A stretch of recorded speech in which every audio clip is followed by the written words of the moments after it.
Kalau kita fai maka pea ia dari ko utai kuni fehu ia ho famna ko pensao te ia dari ni pea ko ni kune pea tu ki ho mo pea mo tue pea mo kia ko na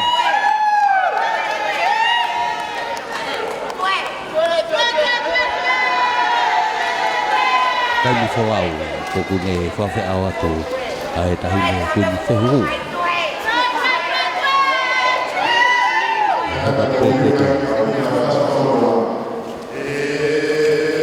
Whakafonoana kataki e virai break. Virai o laha.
Ceremony MC ko ya ani ko tela faralang ni ko rea ko te vita fakafe'i puloka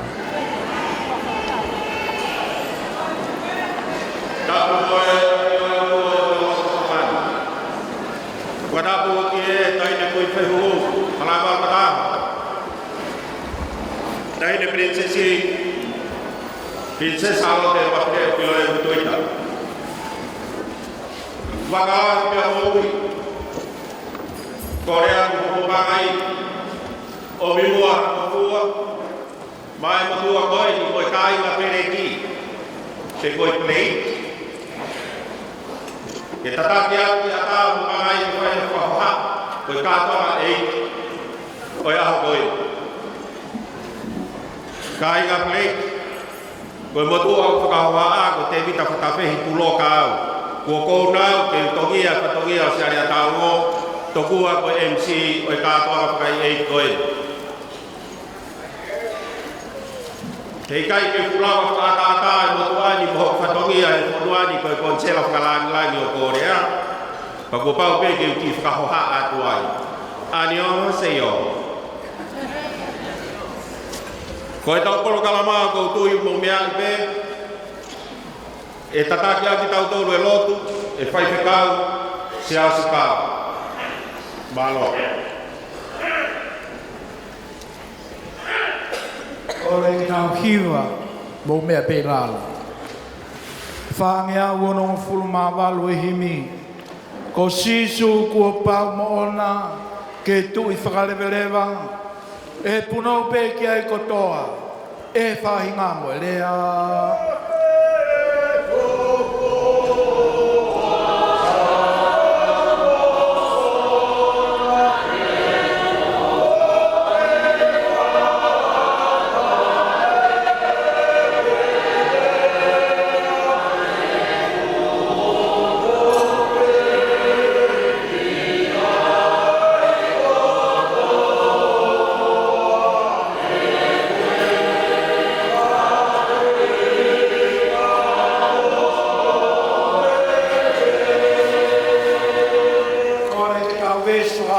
Pe ai vesko ni e tupu pe ai monu ia hapotu tene aki ai hange hango e na o lahi na ka puaki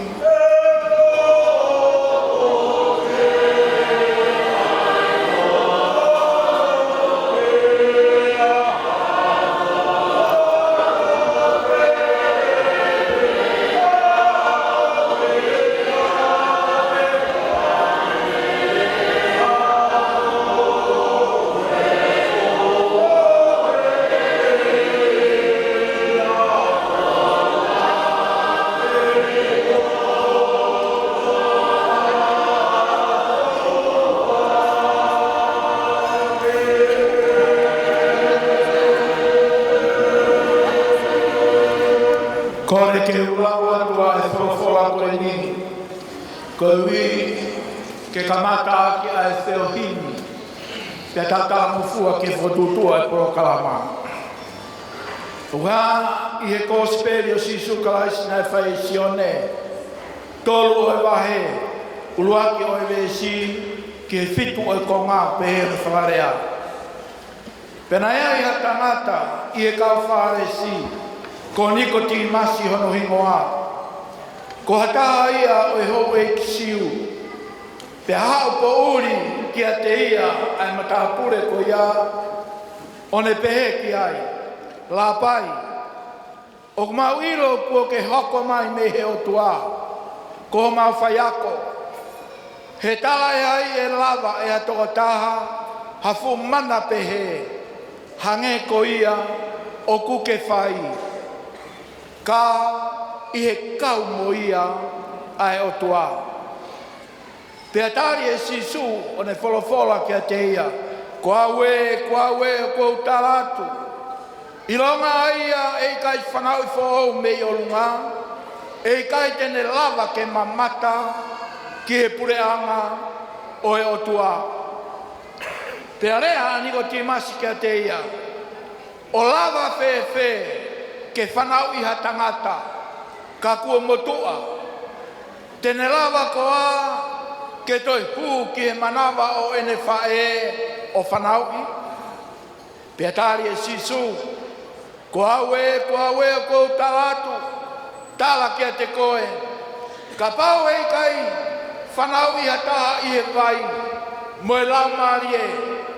Ei kai tene lava ke hu ki he pureanga o e otua. Koe mea ko whanau i me he kakano. Koe kakano ia. Pea koe mea ko whanau i me he lau marie. Koe lau marie ia. Oua te ke ofa, he eku pehe atu, kua pau, ke mo whanau i whou, mei o lunga. Kou kore ke uhufanga, he tala whakatapu kakato.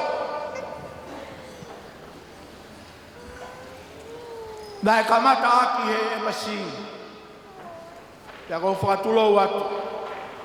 Talangata he motu atuani. O whai kitoa. Kai ataka mota e tāpua ki lahi koeni. Ke whamanatu. Ai kospe o sisu kalaisi. Iho tau lotolotonga. He wheo i mahu i ma koeni. O kia e o mea.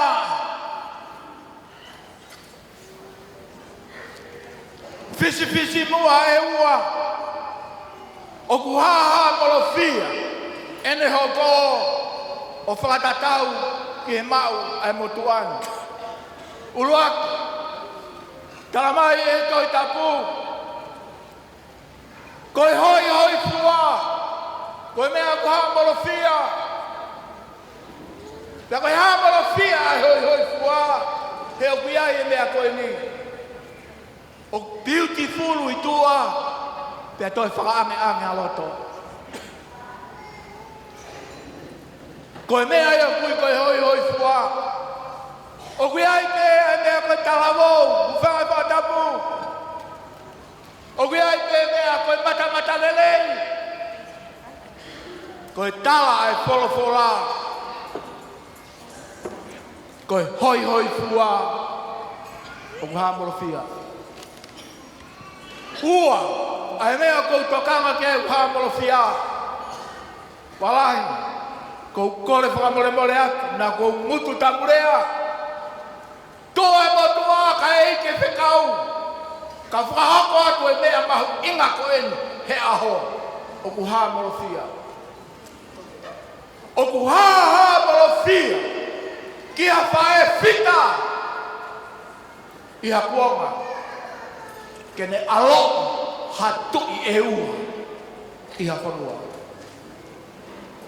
Ahoia koe ni. Ahoia o tau malari. Ahoia o tau kau e he whiwhia. Te ngapau ko ia, te whakalahi. Koe tāpuaki a meilangi. Koe kua whotutu i a motuani. Pe koe komiti koe nana whotutu e aho. Koe whotutu meilangi. Pea meiti. Pea lawe monu i ai. Ai kainanga e whonua. E whonua koe ni ko tonga. Ia whae fita. Tapo ia. Kune aroi. Hatu i e ua ki he whonua. Ke whae hono whakakoloa.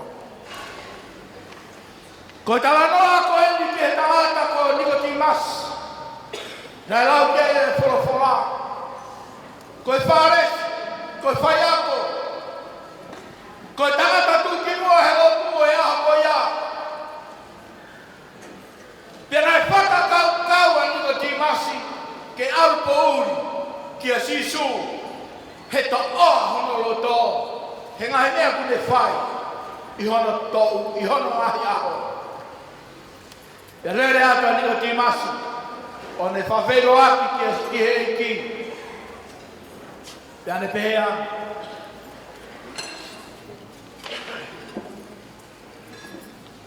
La pai. Mawiro pe koe tō taha koe me heo tua. He koe ngahi mea ke whai. Ma ke he. He koe ngahi mana ku ke whai. Tau pe.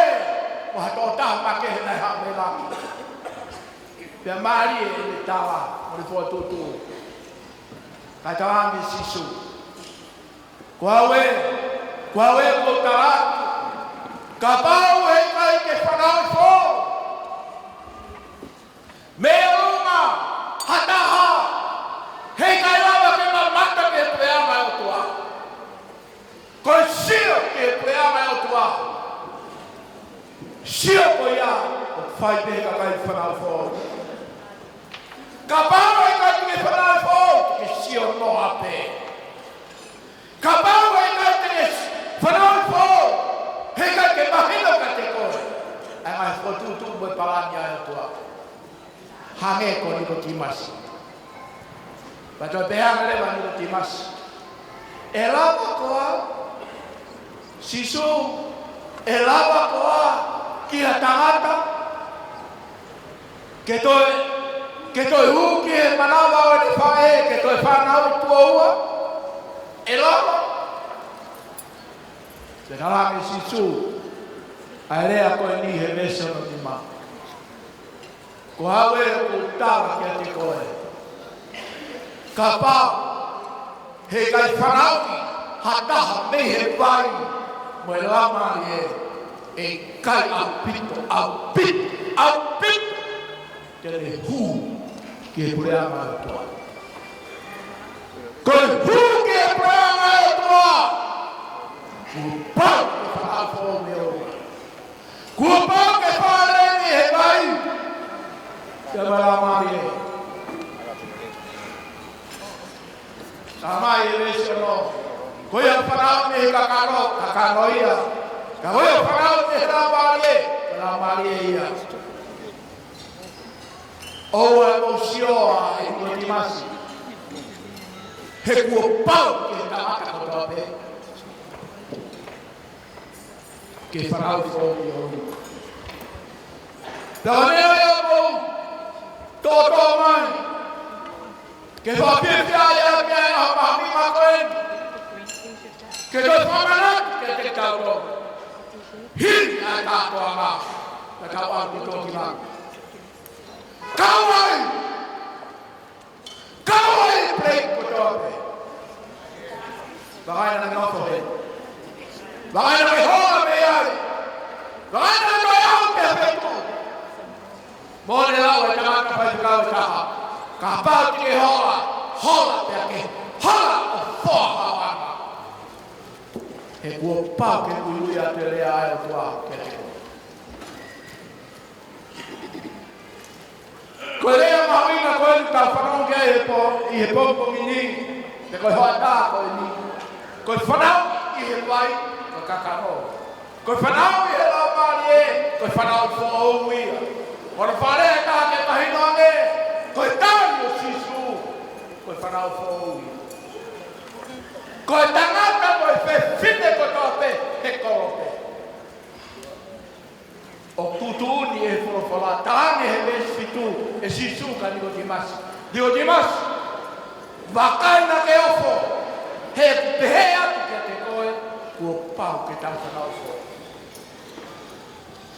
Fakafeta'i he ahoni. O whapeke ua e ngata he ahoni.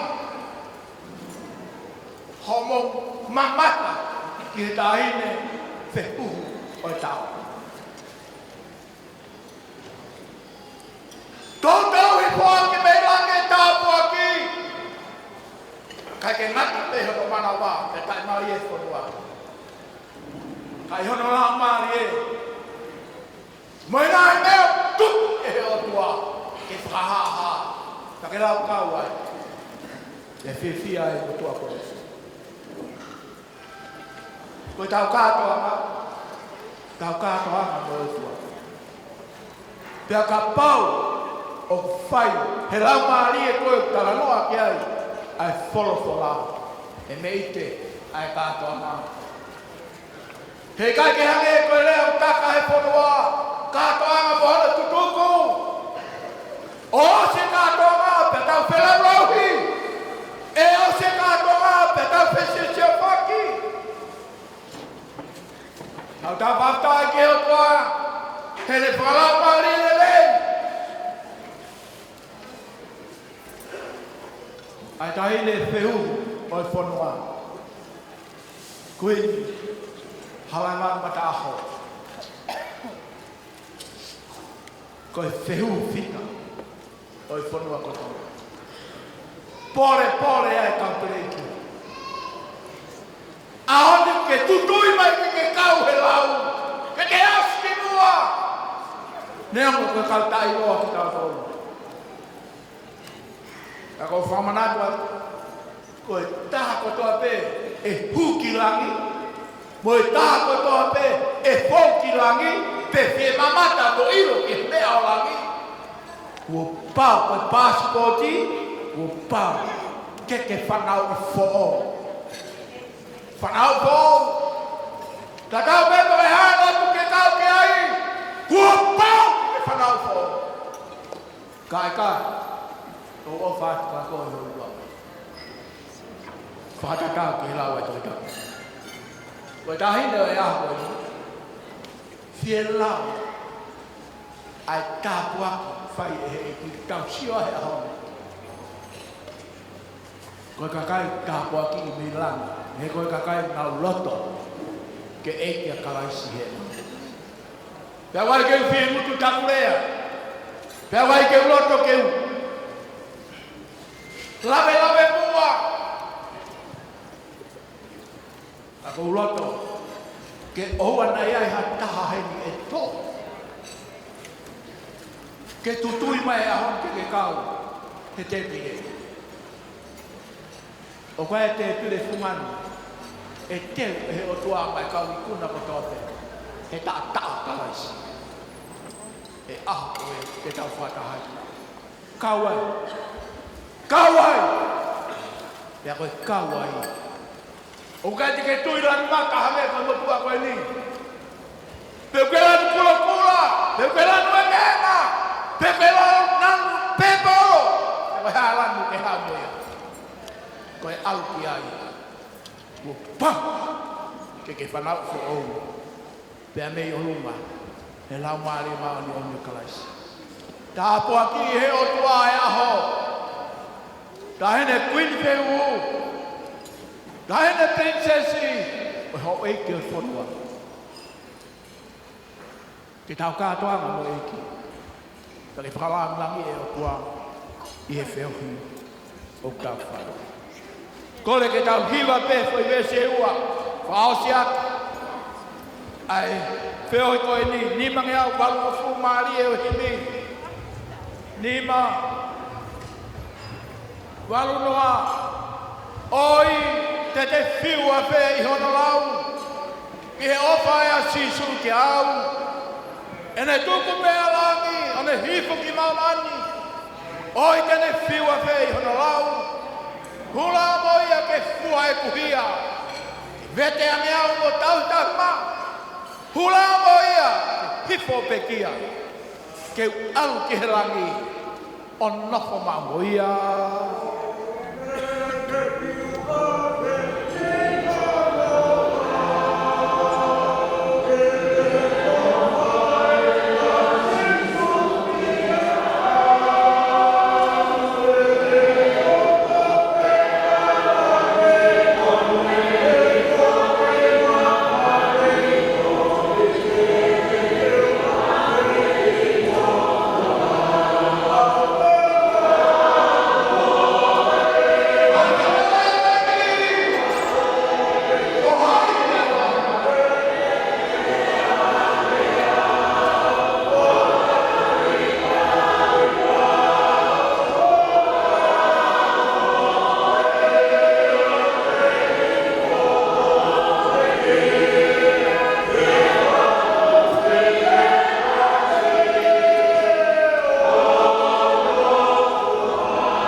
O tua mafi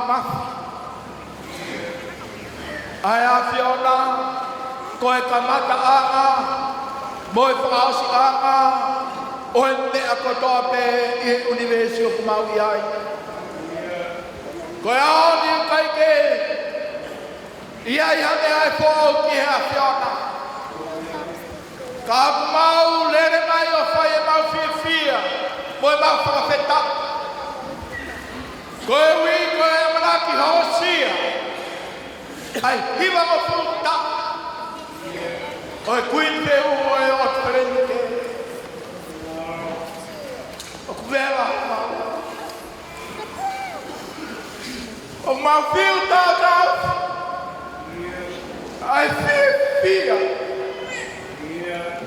ai tu ma patuan koe tu ma fite patuan Lave manu e maui te mau sia mata he ofa e ofa ke tap hau mo mau ni oni ai a fai i ho kama porque finalaro le lei ke hanga tuku ia hanga toka kata ke mau sio mo a ke mau sio mo tanaki hamea koe ui, koe mahi whakongia, ke tuku mo mātoro. I he whanua, o mau whetau tuki ai, i he mahi mātoro. O mau whawhetau ki a whiana, wala koe whie, ai tanga o tu pōpono, tahine koe ni mona whare, te behe ki he, tahine whehu o whanua, i he aha koe,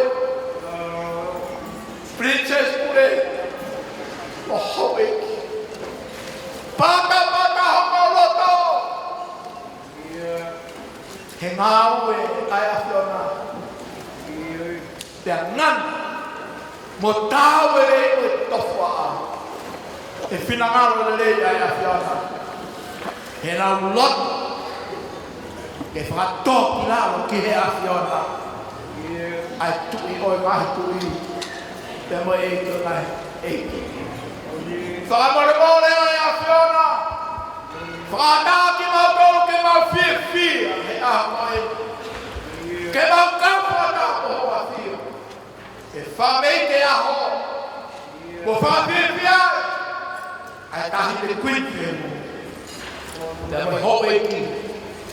Mo whare hoa mhefo. Te mo kainanga e whorua. Ke mau whiwhia ai aho e. Tāpua, mo ke whamamamo. Ka ke whātae o whawe teo whai he awhiona. Whapō he kai na o wha. Ai tau te whito ke break family. O mau whakatahana he ako i. Mātu ma te o whai awhiona. Ka ne kai ke whinaara he awhiona ke a mau he ako i. Kai kai te mau he. Mau whinaara ki ai. Ke a mau fakafeta'i. Voi whamalo la ke awhiona. Whakawane. Ke mani tau i pe ai alofa e awhiona. Ki e tahi ne kuini pe ua tonga. E moi whare mai mo he ufo. I e aho e. Hako sia hako tapio. Te moi hoko aku. Oi whakatoto la i he awhiona. Ke me ike ai langi. Pe tau e langi o e awhiona. E lako ke tau. Ma lako ke whai ke alo e awhiona. Ka maua. Kua mea mai mo hau e. Ui hen. Ai kai ka hana kotoa. Patapui ki mautoro. Patau katoa ka mai awhiona. Koe mau lotu ia, koe mau whamalo, koe mau fakafeta'i.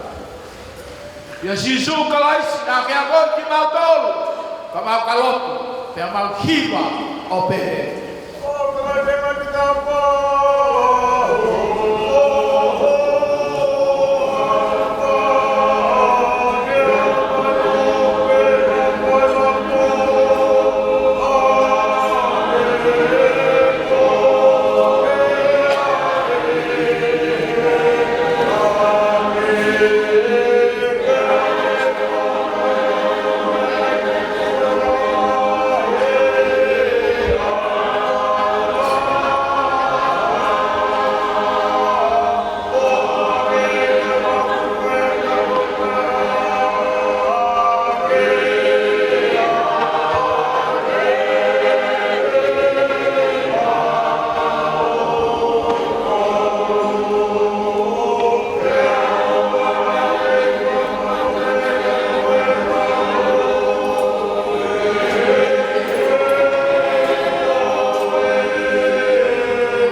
Wakalahi mouhi.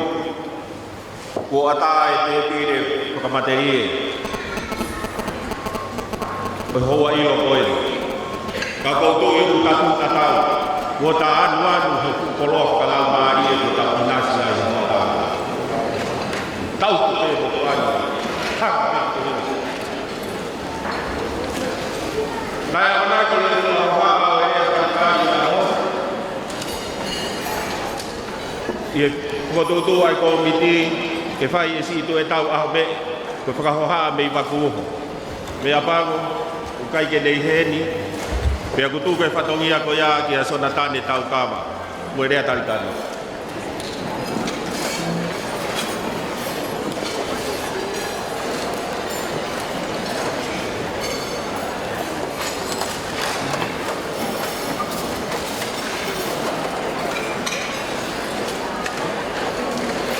Keu watap ke tua mafi.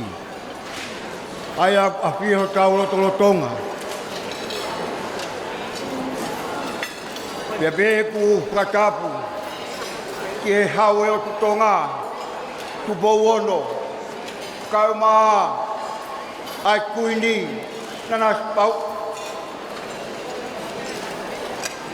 pe Tongatapu atu ke tahine kuini Halaevalu mataho o ko ona aho ai fakafeta'i pe fakafeta'i pe fakafeta'i pe kukoloria ai ha preiki he honi he pia he lau mamakatu kei la koi fia pualoa kei pofunga ola pe tau he atua o kupai ki he aflona pe Tongatapu tahine prinsesi Salote mafkeo pilore kuita koe prinsesi o whaanga o tonga ta mamama ni katoa e ku Tongatapu ke tama prinsesi kai mai prinsesi o aho ta tu peka fakafeta'i ki o tua ai whakakolola ai o tua ko whai mak mo tolu ia mamata ki ai ha preki he ahon o kutai hano ta kau.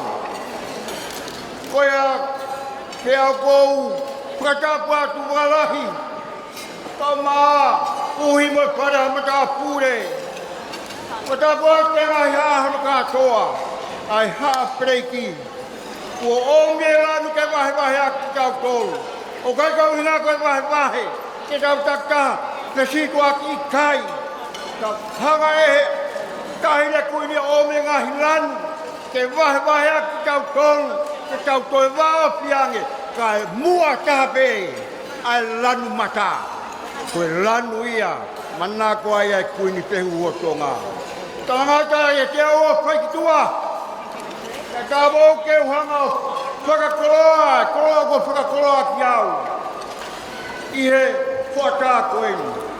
Whakata'i pe ki heo tua. Hele omi hakai peheni ke tau whisio whaku. Ke tau whailoa ki ai. Tau hanga o whakamatala atu ke whakahoko atu. Au hoku anga. Ko au ko sona tale tau kawa. Ko e pohau o sares tau kawa.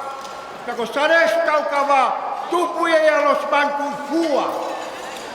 Ko e tika pahe whanau. A maari wak mo maata. Pakoi ai, ia hoi pakilonga pera mata hea honi. Sia pia pia fakafeta'i. Tukoloria ke whakatauanga pe, ki hea tua. Kene atu hatapu aki. Whakaloma tau mai kere si. Kahipu ko lau maari o whao whari e kahire kui pehu. Ka maa princess, mo e whare hame hoi oko. Ke mo mauiwi, maalohi beto. Te kai koia pe, ka mo pitaki niwa, ma mo waka o mo e tua. Ke taupiri mai a ngai tapu aki. Mo ngai rei hange ko lotu na tau whanoke. Ko whakao mo e lotu e aho. Ke alo ko toa pea breiki ki he wani. Ko whakao mo e pea oku pe he. Ko tau unu pea ke ofu ki o tua. Ko tau pitaki nima, mo e tua pani taki ki tau tolu. Ke mea kuton ki tau fōu ai. Ke tau mau ai e fia. Ko pā mawawa. Fakafeta'i hake ko ia i he hoatani. Ko malo atu. Ki kau whafungai whae. Ka mai kau ta mai e family breaki. Ho mo urunu mai ke tau kau ngā kau ke whakahake tau whiwhia. Ai te la koe fua poloa. Ai kahire kuini pehu. Na koe ei o ko whakafeta'i ai ke o tua. Whatauange i he o tua. Atu ai pōpua ki tau mo rupe ta whake a mātāpa. Ngoi breaki ko toa ke te koe. Ia kuini Halaevalu mata whatauange. Ke taupiri mai e tāpua tau toa mo e keresi. Whawhare ho moui. Na kene tauhi kaore. Kene marui. Ai whare mo he hamo e opu. O lau i kuonga. Mea kai ngata. Tua hoa. Malo pito sanatane. Holo pe ilo. Mahino pe i e prokalama mo whakaamu e komiti. Koe aho ni mahino pe kau perek Koe aho whakeni uwhai ai e tari ui. Ka kou tui pe, ko smau pe whakatu ko ia. Ka koe tau polo kalama, wakalahi mo uhi. Mau pe ho taimi. Koe tau polo kalama hoko, koe whakahoa asi e tahine prinsesi. Salote mawhine o pilore butuita. Ua manake ne whai e mea. Whakalangi o e aho. Pea toki hoko atu. Ai tuunga whine mātua, mo e tuunga mātua. I he tari e whakahoa. Ai mea e tahine e whai. Malo. Mo nau tau kai tongani. Ka kuongo tu ia I he ngalu ea. Tapu pea mo e awhio e tau tamai I he vani o tau lotolotonga. Kore atu keu whakatapu ki he tahine kuini whehuhu. Aia ku uhi ngai ai Blake Reunion o tauni. Whakatapu atu pea mo Pinis Kalauni. Ka uma a e whare o haa mo heo fō. A koukore keu whakatapu ki a tuita mo hou eiki o me a. Whakatapu atu pea mo whaiwhekau siauskawa ka uma a Halote. Whakatapu mawahe atu pakalahi mo uhi mo haa matapure. Whakatapu ki he sola mo e vulangi o kutaka I he holo whakamanatu o Queen Salote. Whakamalo atu, ho mou tuku hif, ho mou ngahi mo ua. Ka mou whea, ai reunion, ai family Blake, o tahine Queen whehuhu. E kuneongo, ai mei whonu, mo hake ki tua, ai kau Blake. Ka kuiai pe e tau kau whakaafe, o ikai ke nau Blake. Ko ia, o kuau tapo watu, ko mau tolu kau Blake, mau tokanga, matu aki tokanga I au pito, e tau kau whakaafe, o ikai ke nau kau ho tau ki I family. Ka o e tuku ke nau si itu e noa, o e tuku ke maha, e nau ipu I lo, pe ngao e nau pereti, ko tau whakawhe I mai ai kakai o ikai ke Blake, mahu inga ia ke tau tokangai. Sayange ke tau tautu ki tau tolu o te tau kai, hufanga whakatapu. Kai kehepe ke mau mea tokoni ai ni ihi o ikai ke nau Blake. Ka o ai hange ko whangahi whakawhe ni ihi ko te au ki ai, raki whonu pe u te pire nau tolu koe na nau hanga o ngā he te pire. Ka neongo ia, koe ahoni, koe aho whakawhiewhia. Koe aho eni, na tau amanaki ki ai, talu, mei he areai, moi whakatahai, whau, a e tau reunion, koe whinangalo, o e tahine kuini whehuhu. E kai ke ufu whakaloloa, ka kuiai e ki mea kua uwhie, vahe mo ki moutou. Koe anga e te tupu hake, u whanga e whatapu. Nei kai pe, ke te fu ilo e kita, ko hai ai whamiri koe, ko hai whamiri koe, ko hai whamiri koe. Whamiri kotokotoa pe.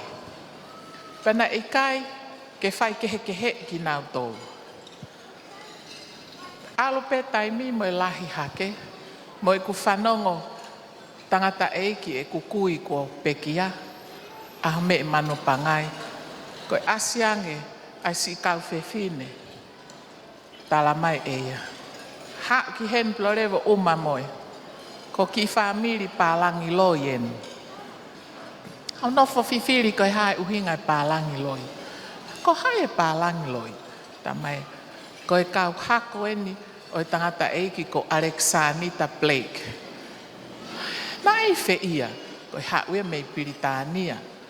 Toki ilo e au, he whai e u whakataha, whai ai ngahi whakatotolo, ai ngahi komiti, hange ko Gabriela, ilo lahia, ko taimi folau, wa inga tōne, Mo nihi ki nau tolu I tongani na nau mate a ki ai reunion ko eni. Toki ilo e au ia takoe, koe ngahi wa a kehe aia kua mo ui, koe wa ai walu. Whanau Alexanita pea mo materita, tangulu. Pehe pe au koe pleiki, koe foi family peta.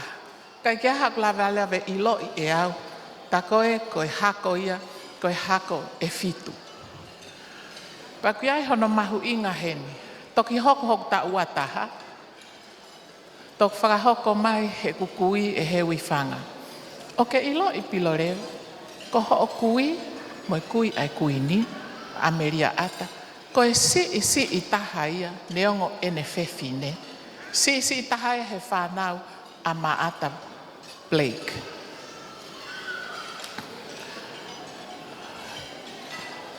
Peau oho vare, ko hono uhinga.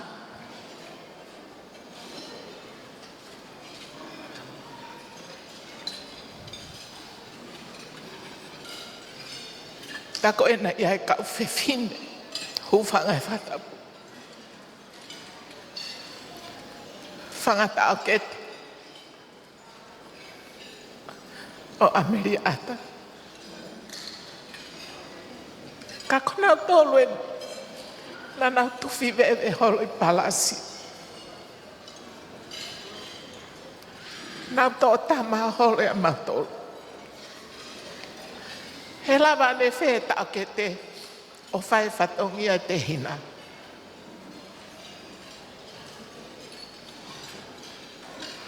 Kore whamore more at ke hau eki. O ku haha molofia. Ai hoko ha mea pehe. Ai whai he lahi. Ai whatongia si. Ta koe ātakai ko ia he ngahi kuonga ko ia. Neu tupu hake ai. Koe ātakai whe ofanu. Koe ātakai na e mo ui ai. Ai o tua motonga ko hoktofi a. Pea moe ulunganga fisi mua. Nai mate aki aki. E tupou uluaki. O pehe koe ulunganga fisi mua. Oi tonga. Ai wha I kawei koula. Koe tauhi waha. Tauhi wā. Whakaapa. Loto tō. Moe mamahi mea. Koe ātaka ia, o kou manatu, me ria ki ai, ne utupu hake ai. Pa kou wharea aki pēk he komiti, I tongani, pe he moe ki I komiti ko ia, I New Zealand, komiti I Amerika, kai uma a popo aki he komiti Australia. Tau taha pē, koe tau Blake, mo oni pē, mahu inga. Ho tau whakahoko I he whanau ko ia Alexanita. Ka aku mahu ingang kia te au e tau taha. Koe ke utokanga au ko hai lahi, ko hai whewhine, ko hai tangata, ko hai usii. He ikai koe ātaka ia ne utupu hake ai au. Na utupu hake ātaka I taha. Pa kou kore atu. Koe lau maari e ton ke tau puke I he reunion I koe ni. Pa kou ilo I pe o mou whanongo mai ake o mou loto.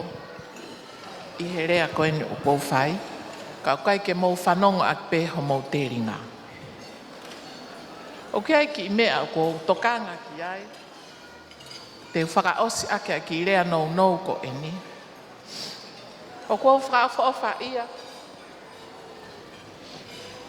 Whamore pehe ko au nau pehe fu'lo ai. Ai lote tangata e koe nek whae koe niko. Ai nai toki osi. Ka ko au ia te utoe, nau osi tohi pēo si ase ki ves wholofola ke uhak pēo.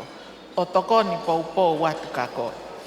Ta ko iloi pēo ke whie mau ke alu ko toi kau plei ki he vani. Ko ngā ke he au kai ke ukau au ai. Ko ukau pēo he pou watu. Tai ki ves wholofola ko whie mau pē ke uayat kak mou tolu. Pēteu whakamata te urea ake rea whakatonga, paka mou tolu ho mou whanau, kai ke fuloko sai ho mou whakatonga, te o atu rea Whakapitania. To oia me tohia Aisea, wahe whango fulu mātaha, ves hongo fulu.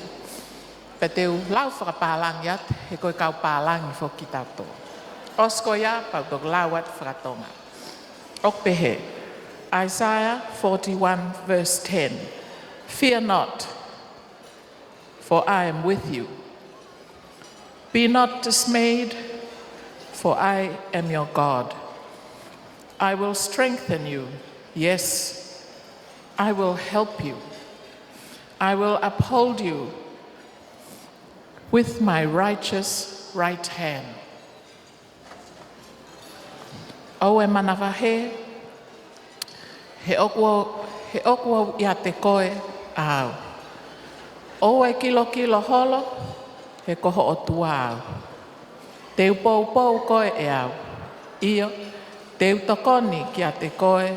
Io, te puke koe. Aki, ai to matau o e whai totonu. O whakenofo ia, ai nonga, ai otua, ia te tau tolu kotoa, kai tau te whitok hene awhio, tahine kuin whehuhu. Pa ngoe koe ngahi aho katoanga koe ni, uk amanaki ke hoko mai, mo mana tu i maupe. Koe Blake tau tolu, ok whie mau e siaskava, ke tau whetau laki i hewani. O whātu. Ai tō katoa kai honi, e tahine princesi, Salote mawhile o pilo lewu tuika. Korope ilo, pakalahi, i hoko atu mua e whakahohaa, rea whakamalo, me taritari, mea ko whai he tahine princesi, maki mau tolu kau keleki, pea mo ni e tā noa isa, kua mo kuru e lau a kau, he kua mo rea tu si Henry Charles Blake, ka kui heni, au no foha, mo tua ko James Henry Blake, na iloa pei Nuku'alofa he hingoa ko Miko. Ko ia tene whai e whakafoha atu, o taritari o koloa kua tō maki tau tōlu he ahu.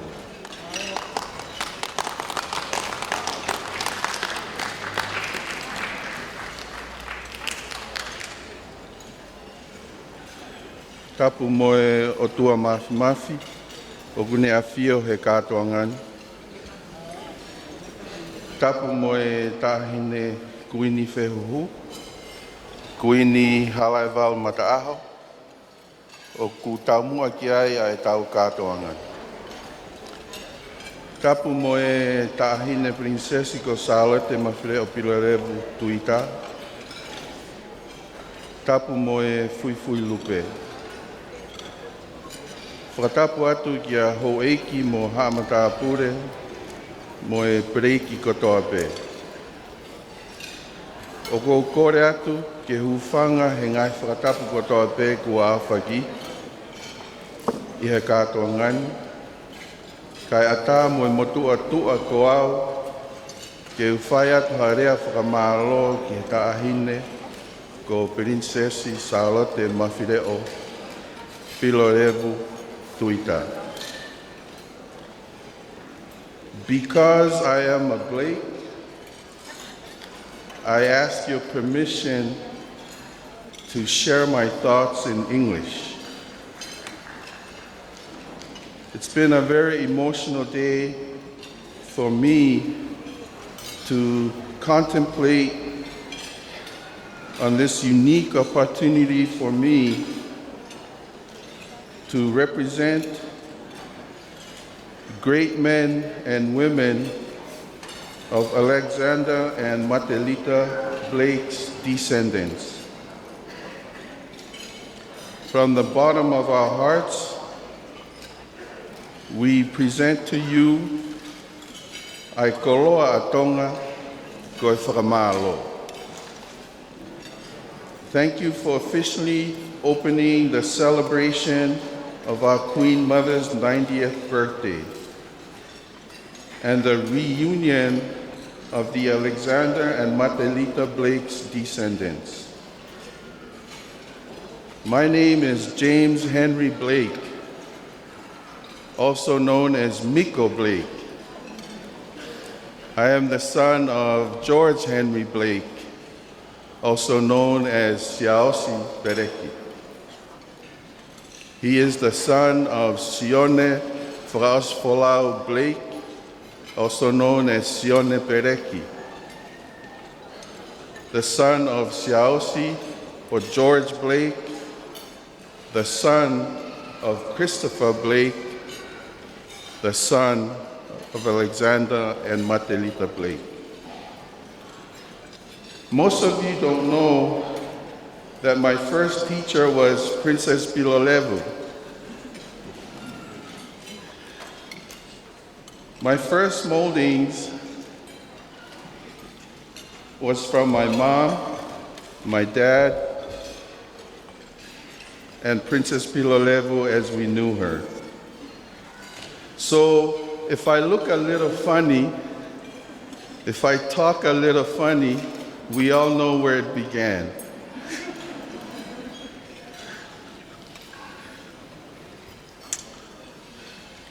It is my honor and privilege to personally thank you, Princess Halaevalu, as your student and a descendant of Alexander and Marthelita.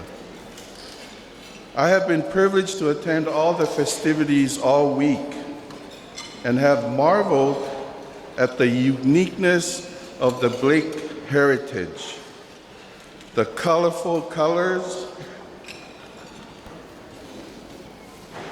the different shapes and sizes. The saying goes, great things come in small packages. But I say all Blake packages, like Taimi Folau said, some are brown, some are fair, some are white, they're not fully cooked yet. Some are dark, overcooked. I would like to add some more to that, Taimi Folau. Some are short, some are tall, some are slim, and some of us are very, very healthy. And lastly, some of us have white hair, some of us have no hair, but we don't care. We are Blakes, as Kithi Moala said. B for beautiful, but I'm going to add bald and beautiful. Loving, active, knowledgeable, everlasting, and I'm going to add the S to that for sincere. We are sincerely grateful for your examples to our country, Tonga, and its people, and especially to us, your Palangi cousins. In my life, two men of great importance and example have shaped me to who I am today.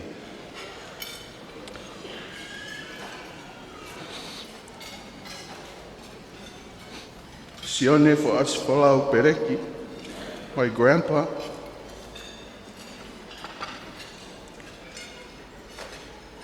and George Henry Blake, my dad. The burden of following their footsteps has been a challenge, but also it's been a blessing in disguise. I myself is a man of few words. I'd rather hide in the back and not be in the front. But today, I stand proud in their honor to represent all Blakes, to show our appreciation to your highnesses and the entire royal family. I would like to conclude my thoughts with a quote from an author who no one really knew, maybe no one really cared. But he shaped my life from the examples of my grandpa and my father. If I could only be half the men they were, I will be a great man. And the quote says, "It is nice to be important, but it's more important to be nice." O kulerei ke tau mahoinga, ka au ku mahoinga angi ke tau anga lerei. Nuku'alofa.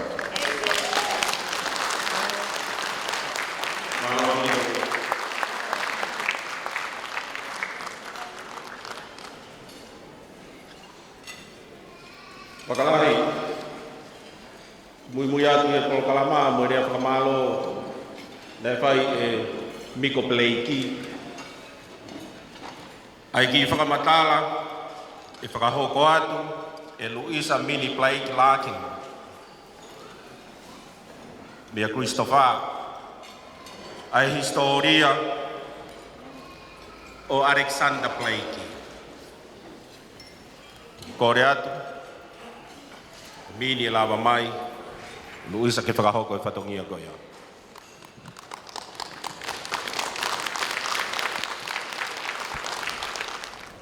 Your Majesty, Queen Mata'aho, our beloved Queen Mother, Your Royal Highness, Princess Regent, Salote, Halaevalu Tuita, all the descendants of Alexandra Blake who are present here today.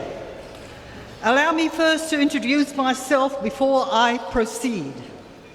I am Louisa Minnie Blake Larkin, the eldest daughter of Sione, eldest son of George, eldest son of Christopher, eldest son of Alexandra Blake. I am fourth generation.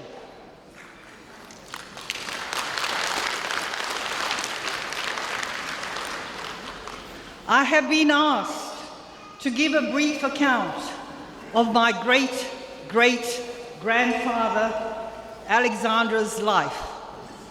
As much as we know, it is based on the research of my niece, Gabriella Blake Ilolahia, has successfully gathered and published in her work titled Alexandra Blake. Alexandra arrived in Tonga during the reign of the British sovereigns, Queen Victoria, and the Tongan King Sovereign, King George Tupou I, who was also known as Tauwhaaha. England was a great naval power, expanding her influence around the globe.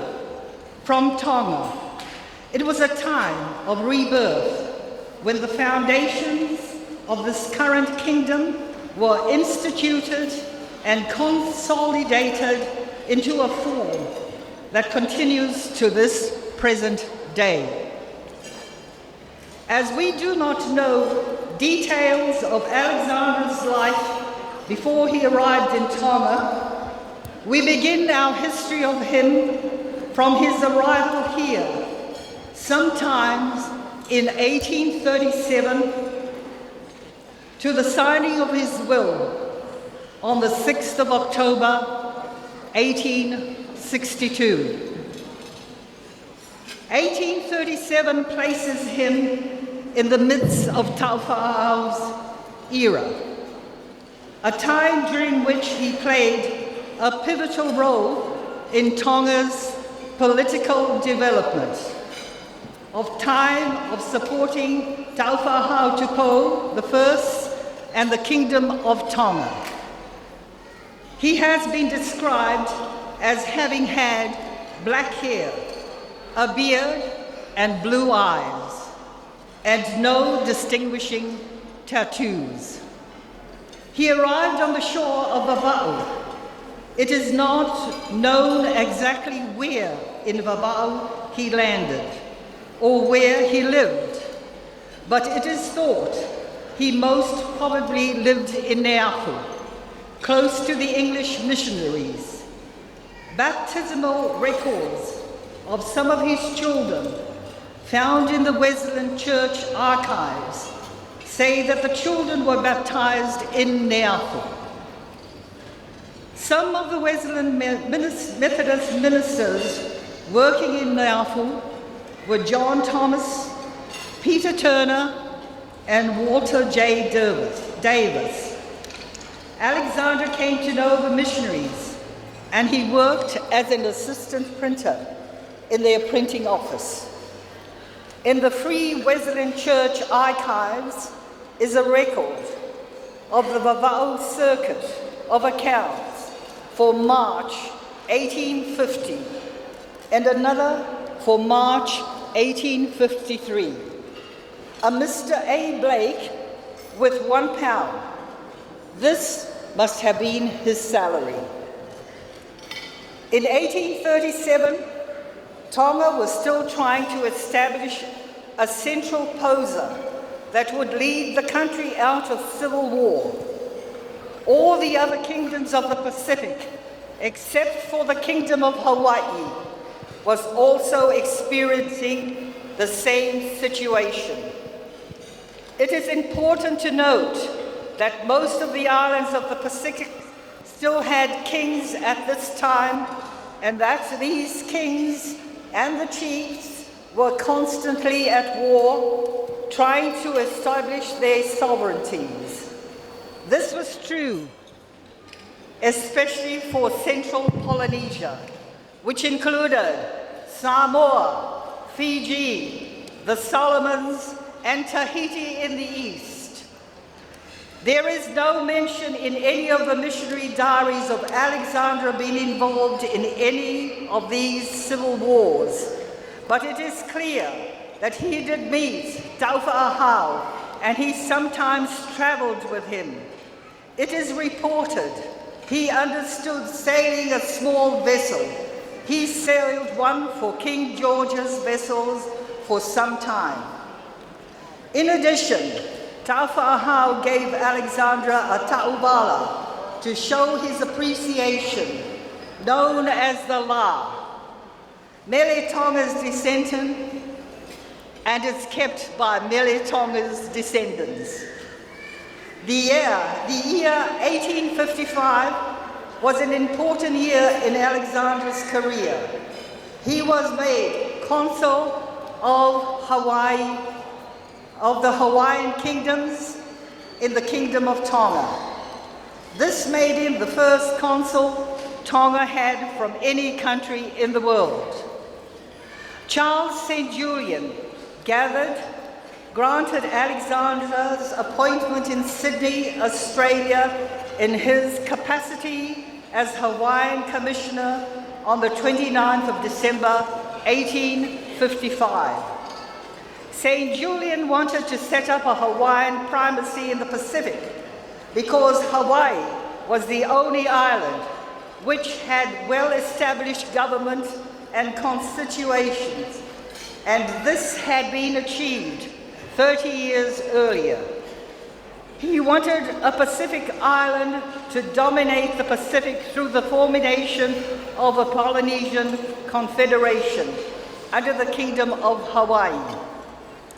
In order to achieve this, St. Julian saw that he needed representatives in the Pacific Islands. Therefore, he selected consuls for Fiji, Samoa, for Tonga. He chose Alexander Blake. To receive his appointment, Alexander traveled with his son Christopher from Vava'u on the 14th of December, 1855.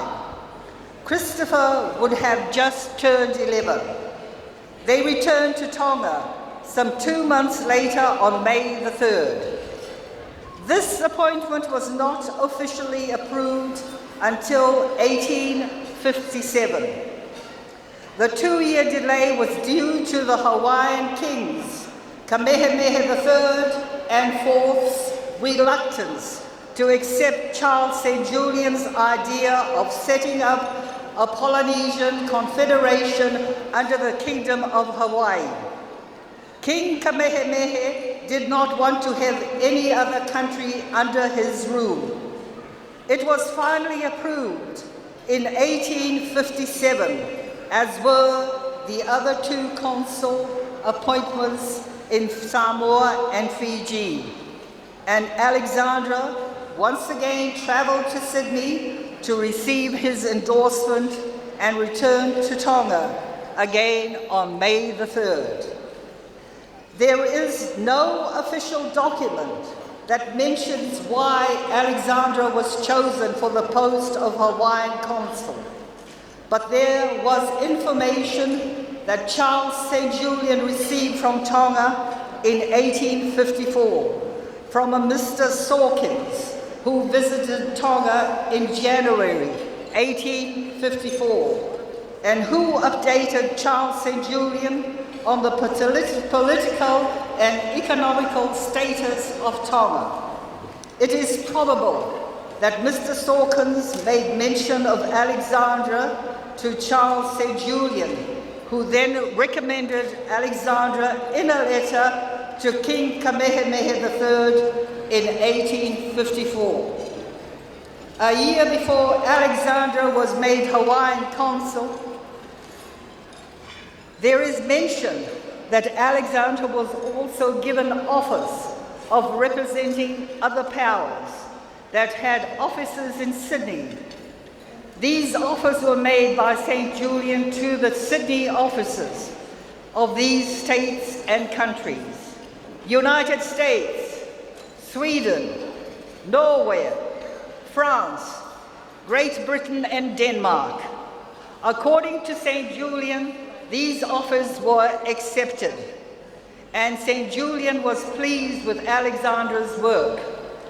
As part of the agreement, Alexander's office in Neafu and later in Tongatapu was also the center of all Australian mail.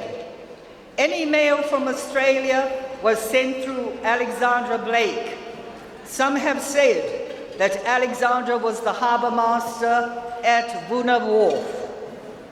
When Alexandra met Martelita Taangulu, she was a student in Mrs. Thomas's class at the mission station.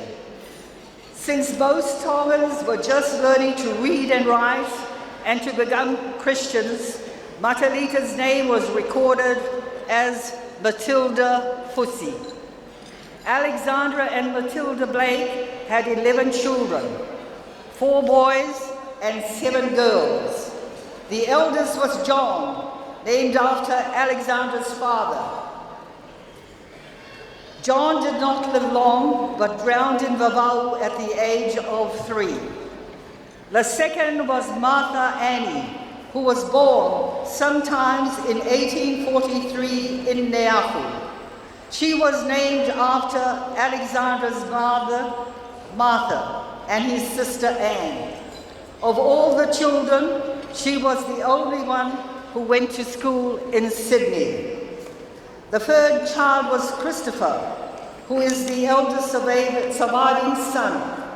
Christopher was baptized on the 4th of August, 1844 in Neafu by Francis Wilson. The 4th child was Eleanor. There is no date of her baptism.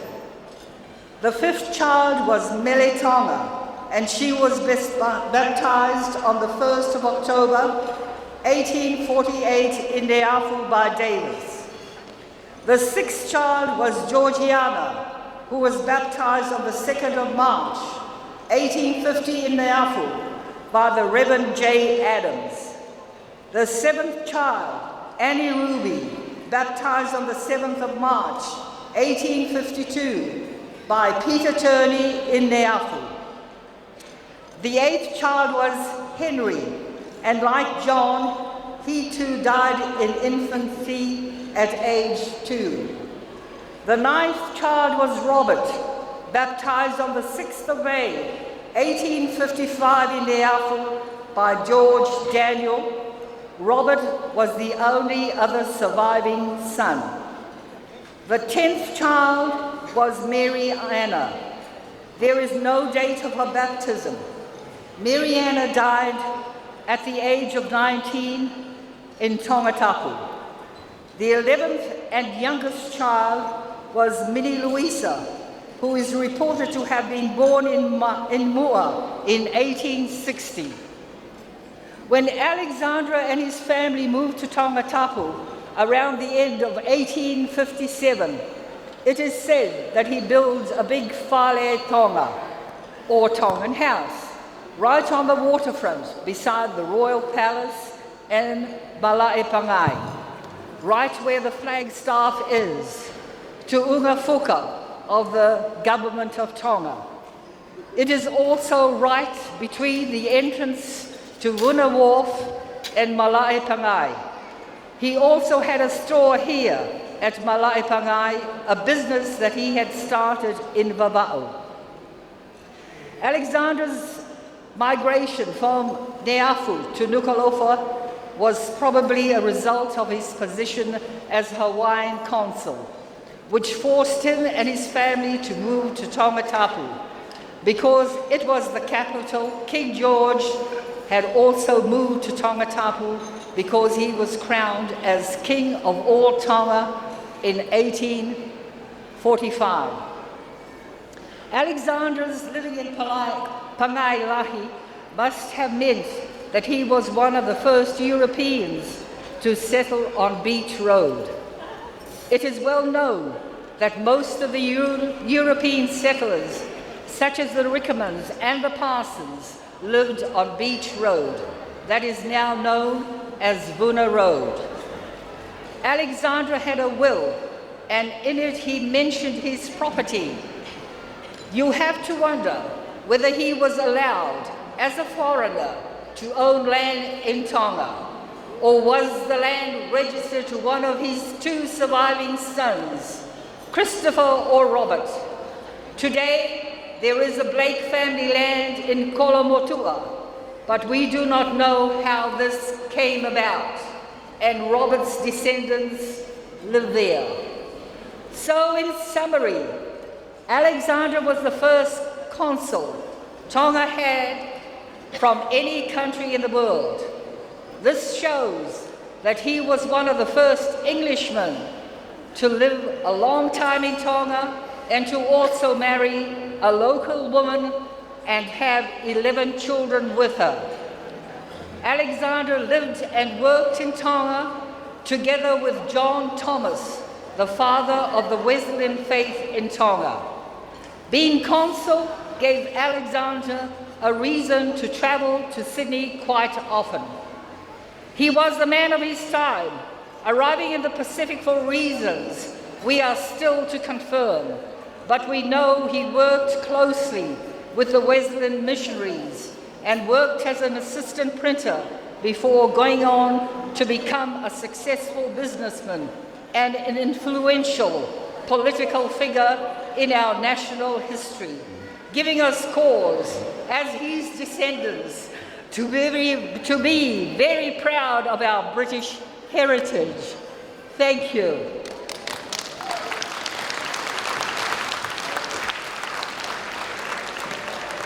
Thank you, Louisa. Pakalai, ya mouhi. Koe taganoa historia e o e whamiri pereki, pe koe tangata koe ko Alexanita. Na e toki whakahoa a ki tau tolu mo whakahoa ko e Louisa. Tau whiawhia kotoa ai. Ko mo tolu koe na kai ke mo fula mui le rei e whakamatala na e whai. Mo tau whetu taki mai ke mo tuani ke o toki ririu whakatonga atu mea koe ia. A whahinga ko kai ke P-A-L-A-K-E kai pa e la e ka i. Ko nofo whiwhiri he taimilahi makala. Pe koe ku konsela ko e hoko ka hai. Ko toki lawe i he ahon. Ko e ku hoko kia Alexanita.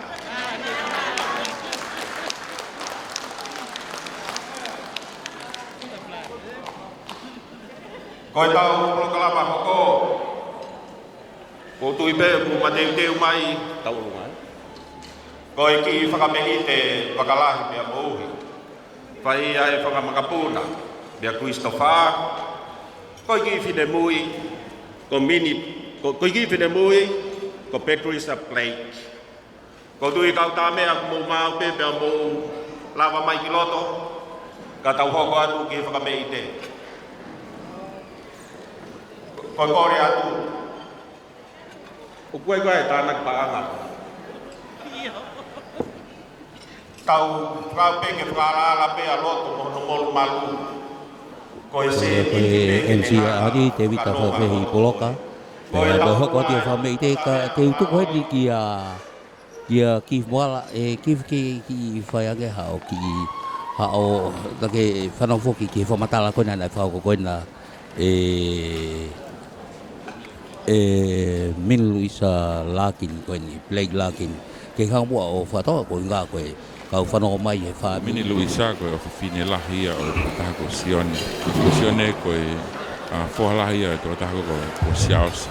Ko Siaosi koe whohalahia o Christopher. Ko Christopher koe whalahi tahia koe nei mo'oi e whanau koe o taha koe Alexander Blakey. Ai o tau peke tau pehe ko Mini Luisa tupu e mi haa ko kulumotu a koe whanau. Hange koe lea koe nei whai koe se misi Henry Blake koe family pe ia aku nau whakufonga e kau ulumotua o family Blake. Eke koe nehanga e Mini Luisa whakamala ala e whanau koe ni haku lawe ani naiange e toko hongfulu mataha o e onga matua koe ni koe papalangin ko Alexander Blake pia mo whiwhine te whisi koe ako Materita. Ai koe whanau koe toko tahataha o ku mao hele ko tia koe siasi koe siliana i wawao koe whitue nei lahi nofai koe tangata ai taimina e paptaisi o e whanau koe ni koe lahi taha koe toko taha koe Sione ai nei mate e tau tolu koe mate tama koe nina e melemo ai koe tama lahi taha ai koe hoko kea whiwhine koe maata koe ni whamatala ko maata tau tuku whaatumu ai anola koe hao hinga nei si tokanga mai ho e ki ke whanau koe tuke hanau lapa na tuke hai ko maata koe na koe ni ea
mate pe ia no tau tahi.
tu ko ia ai o ka ai ko la ba ko ia ko ko te ko ka tu no wa wa ke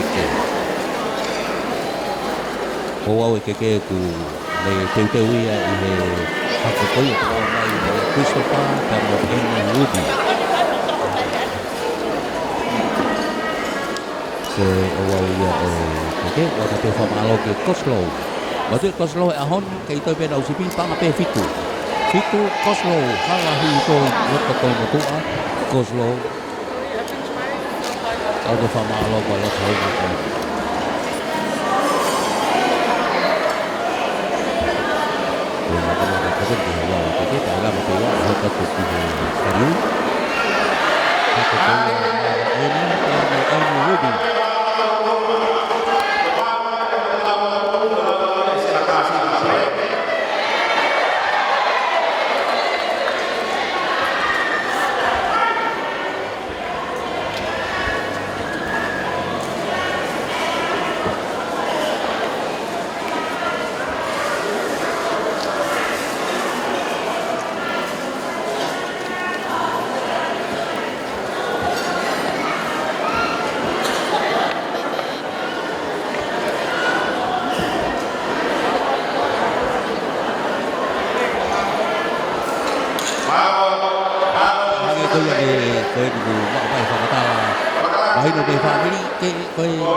ai fa na bo ba ko do fa ni fa do la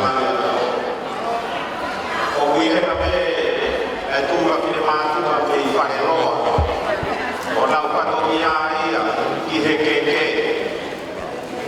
e a ko e fo ke la ta ma i pe fa he lo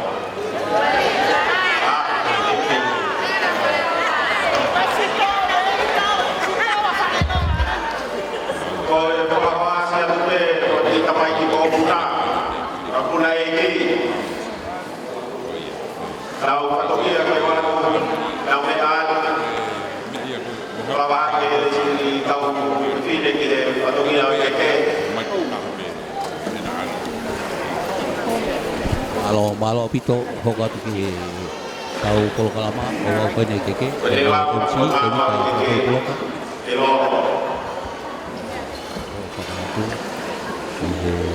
ne ko ko ni ke pun pa ni di ho apa kalau ai tu tahu pe mo Krista ko ia ada hi pengala hi puranga ta mamata i ko mat ko ia i ko ta fu i ahoni ono ko se musika ono ko ti ko Hãy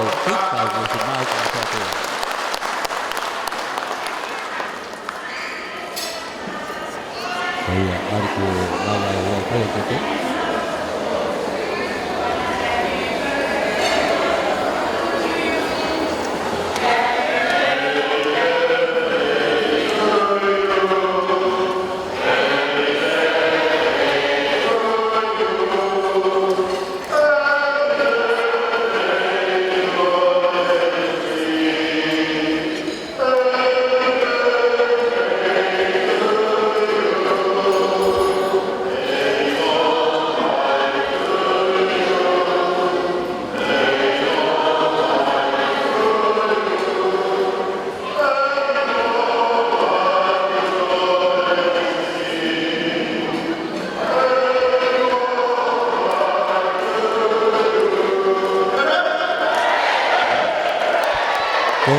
Gõ để không bỏ lỡ những video hấp dẫn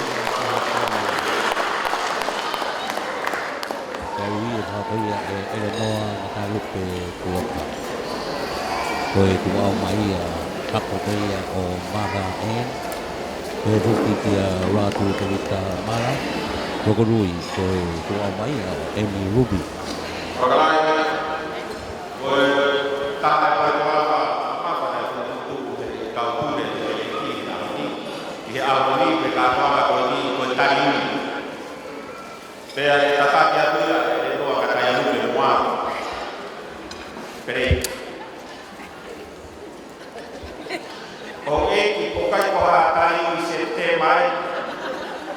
e toi tu se mau te te ha ki ko ta ro to ya ke kai ta ro fa e ko fa ai te yes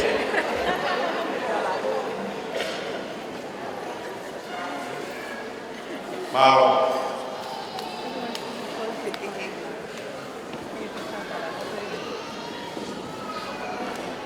Fakafeta'i Tongatapu tua fakafeta'i totonga. Fakafeta'i heni he tama o toponi. Ko hau o tonga. Ka māpina nas pau. Tapu mai tahine kuini se huhu.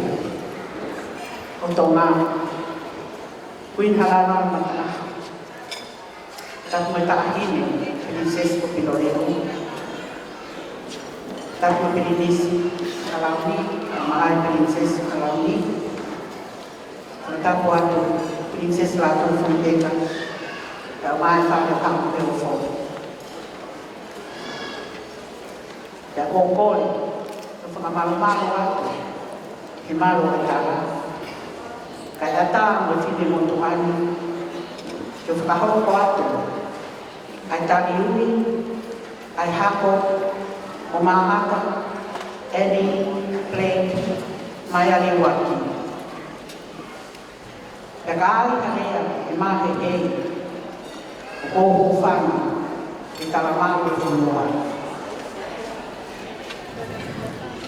Kumahaka Plate, Kulaki Kahaya, Ifanao, itong Mufurumaka, Alexander, kaya Mumaterita. Na imali ya maata, mubiriami maya liwaki, oloto kolokotua, umakwa ye whanau ko ewe. Ameria langi, sela tupo, siale kafoa, ilaisani tirisa, sione mai nakula, los mani tuifua, pe emocione lampeti.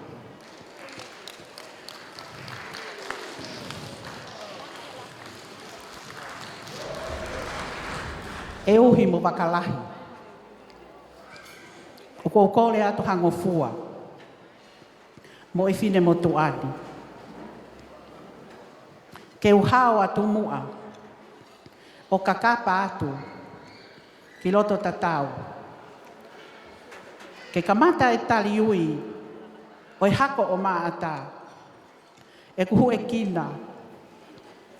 Huafa.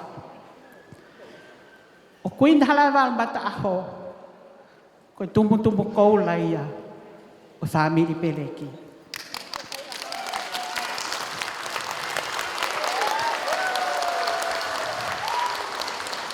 Fakafeta'i tahine, o maulang-lang sai. Princesi laulo tahai ot ferenite. Princess Salote mafile o pilole butuita.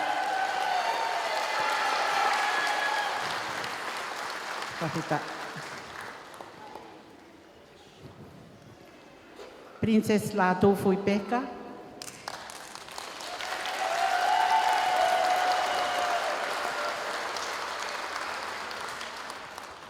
Princess Kalauni tu pautoa.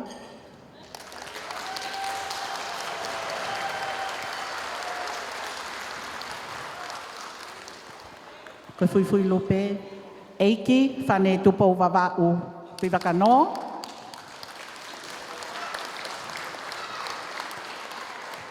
Eiki Halaevalu moheofo. Tuita.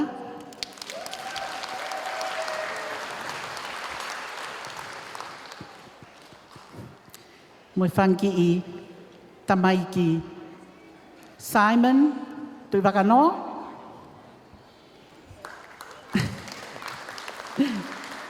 Michaela, tui wakano.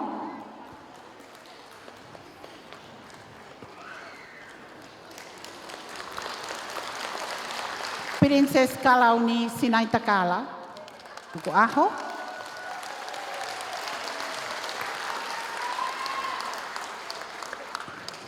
Isa, Pleiki, kua whanowhano koula e maka. O tangata ko Alexani ta Blake he ahon. Pea tau fakafeta'i ai. Ke he futāpua ki koe ni ko o mai he otua. Maho tau family. Ko tumu ia. O whanua. Malo au pito e whale o ene awhio. Whakawhie matamua. Ko whai he whine motuan. Ko le atu. Kata ke hako Amelia. Mo kata ko me hake peke o lunga. Si atu.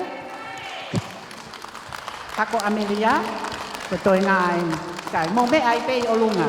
Iau. Kata ke hako Sela Tupo. Sela Tupo, na iai whanau ko Isleli, Vailena, pea mo Tupo Malhola. Kene hako mo mea ke olunga. Kata ke hako Siale Kafoa. Na iai whanau e toko ua. Ko tang mausia, pea mo ane.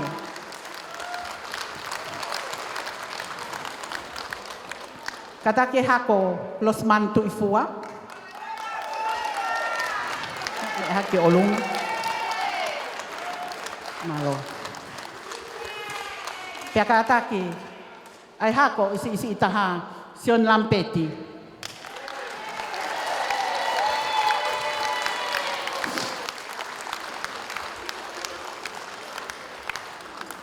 Koe ngata pe ia o e hako koe o maata. Ka kōkore atu. Mou ai ha whakapaapa.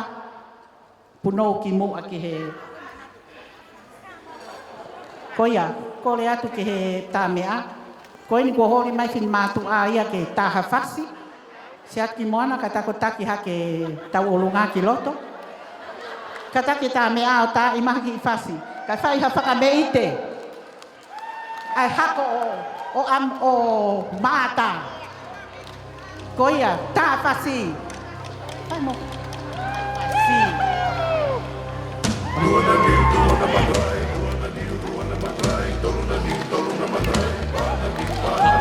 Tau nau I loto katoa.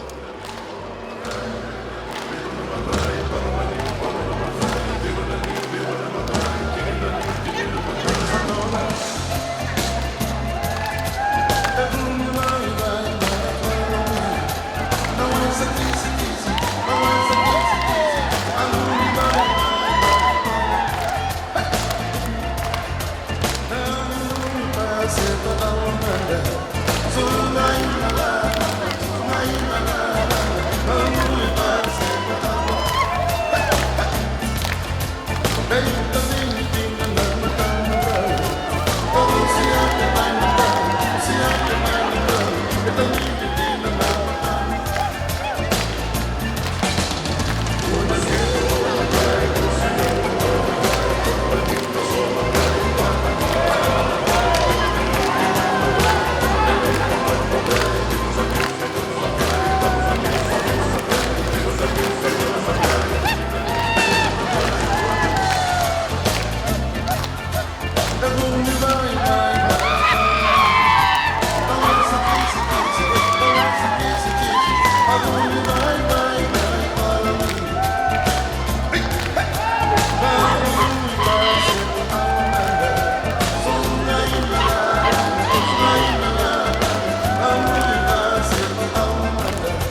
Palo apito.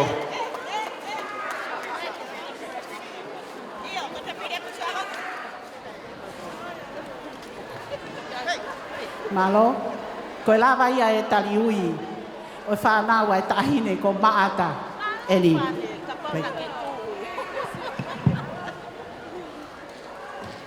Malo pia ko lava e tari ui whakasepte mai ta ua whitaha ono. Wakalahi pia mouhi o ko huatu e ki whaiva koe kapahaka. Koe whaiva peia e kau pereki. Pia koe ni te nau amraki ku nau mau ki nau tolu. Koe whaiva whakamauri. Mo hoko atu rewa. Mini pea o ko mawhana au pito. Ai ngahi whamei te koe au whahoko, moi pōpō atu, ai toinga koe ai whamiri. Ka ihe taimini koe whamiri koe no tō au mai mea lopeti. Ai e whahoko ni koe ke whaha koe te wita MC, ka ko tuu koe taolunga. E whahoko te e veiongo alea motua. Koe whaivae ni e kau pleiki o Aotearoa. Koe kapahaka, pea koe ni utu.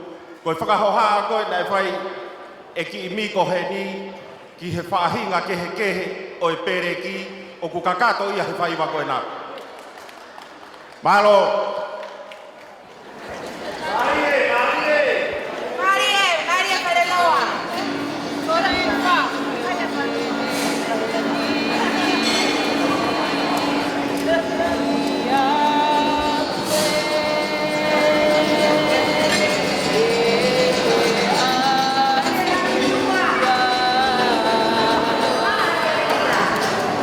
Anei mato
có dòng thì Aotearoa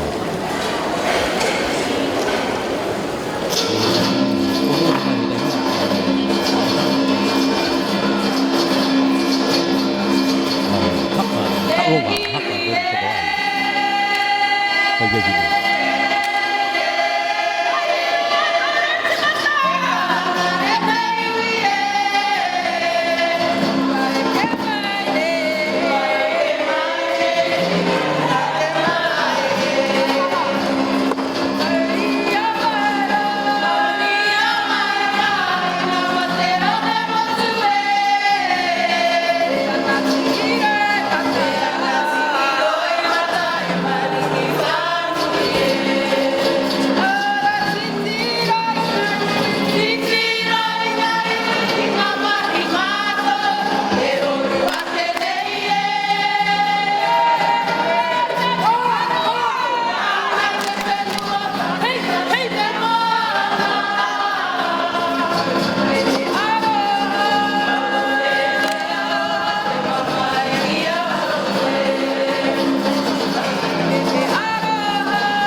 Khi tôi thì phải cái giờ thì tôi thì Aotearoa cái này là cái gì đó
Saya seperti orang itu kalau kaya ni aku tu kaya aku saya kata ni. Sama ini kita tahu. Maka ini kita tahu kalau kita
Malo.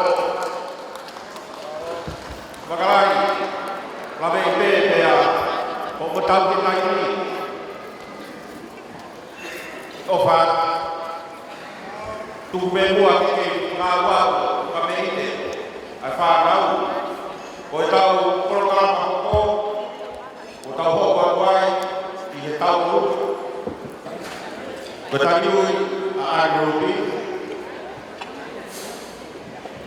Mandi Lord, just got a text from Raghu to me that they could do this.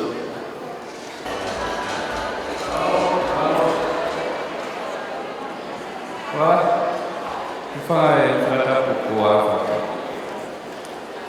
Kafa di level babalan ko hi kain na fisi peleki.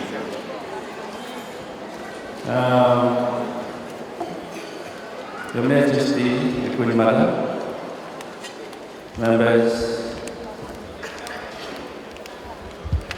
and the royal family, I've been just asked, to perform this impromptu, very important task for Kimotua Koen to say regarding the kind of physique, the Enirupi clan. As you heard from the genealogy, Enirupi, and then Setaita Bea, and then we got Korikoro, sorry, who is the mother of the late Prime Minister of Fiji, Ratumara. And now you have here Auntie Lydia. Would you please, Auntie Lydia Takombao, forgive me because of this impromptu task. And the next one is Auntie Eleanor Ngatayalupe. Auntie Eleanor Ngatayalupe. And also Auntie Miti, who's please. And I understand that the gentlemen in front are the grandchildren. Could you please rise, please? The son of Auntie Eleanor Ngatayalupe and the rest. Thank you very much. Ko siaria tau ngō kuro kaia pia mananga o wahoko ai tuwa umai koia i nau tau koia mei fisi aia ko nau tau koia mei fisi and also Auntie Adeta ko tuwa umai mea Annie Ruby Wakalahi malo au pito ko lava ia ki whatongia koia leulewa malang kata tau ngau tō koe nei whaukat koe e siare. Auntie Lydia Takambau, Auntie Eleanor Ngatayalupe. Koe tau, poloka mahoko, tau hoko mai rewa ki toi whakamei te pē wakala. Kāta ki pē, tau hi o tau. Ke pūre pē ki he taimi. Koe ki tau o lunga ia, a veiongo a rea motua. Koe tau preiki kolo motua ia.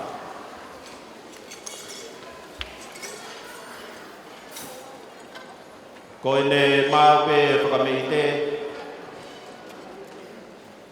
pea whakahoko mai, ko lai ni alo peti.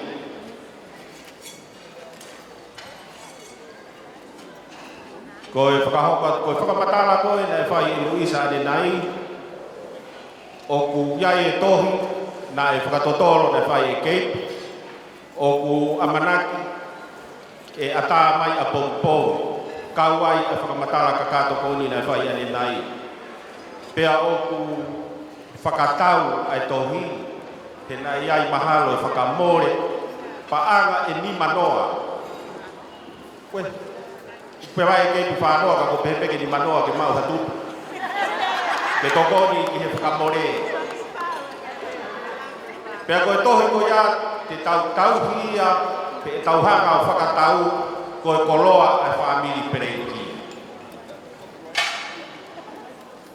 Aia, e kamata tukua ngea te tohe ko ia a pogi pogi, pea tau whakaamu ange pe, ke tau koe haho mea ofa e o mai e tokoni, ko tui lahi pe mo mea, ko taha ai tau mua o reunioni ko ni, e whakaose ati ko tau pulu ko se niti, ko hono uhi ngā ko ngahi maani moa, tokoni ai tahine kuin whe, ko tui mo mea katoa pe mea ko ia. Pea ko tui e kau hatupu, e mao he tohi whakatotolo ko ni, ke tokoni mo ia, ki he ngā ue, ka tehe ke mānoa ai tahine kuin whe. Mao pe tau urunga me i kolomotua, sia ko me yongo, o si kaunaga ko me yongo are motua. Taria. Ko ia te mai ko whamei te ia kau play ko ia mei he sia ko me yongo mei kolomotua. Aia koe tua mai a lope. Toto pe wa pe tau tai me. Whao ka te ia e me yongo are motua.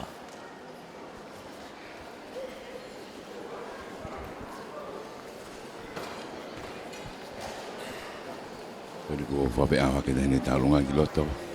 Whapoho tēnā teo ngatu uri. E kono tek.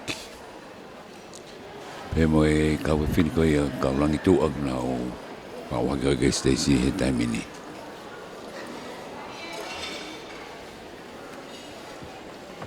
Ke tō ta haua. Kau langi tūa. Wasili ku e u te pili mo ka ke ulawe e porque kau tame ani porque kau tu la fare.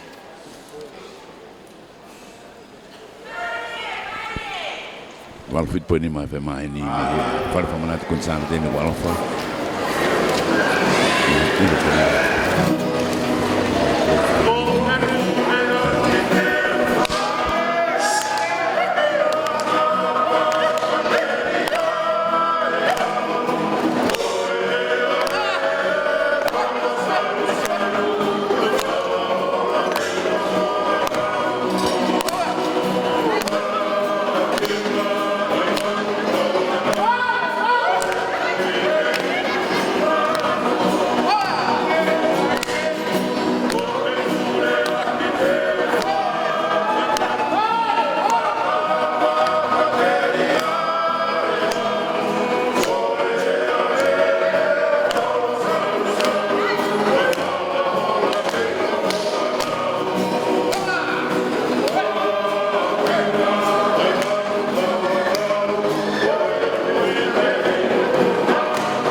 ke hoki te tau play ko sia ko me o to ko ke haloi tau whakapale ke o tanga ke ai ni whakapati leong ale motu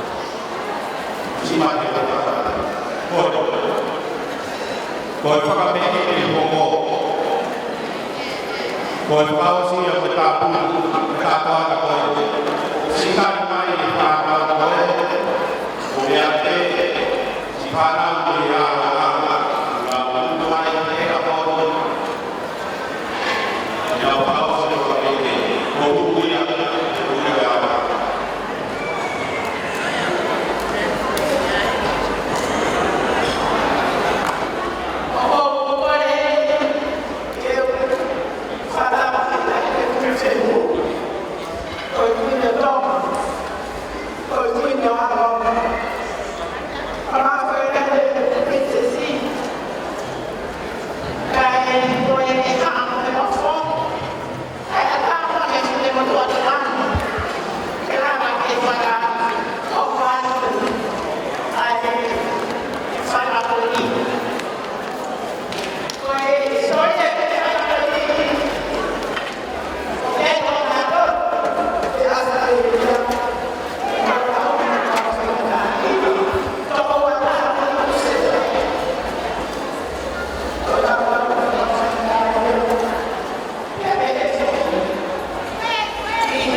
Yo lamnya saat ini ya tahu kau saya kau tahu kau itu ya longa ya no kau kau tu ya kau kau meite mehe ya longa.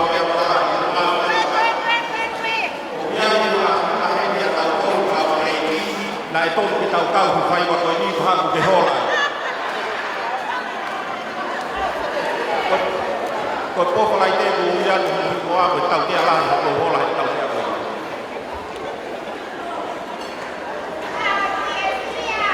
Kau tahu lah ya kalau kau tahu kan ini ya longa.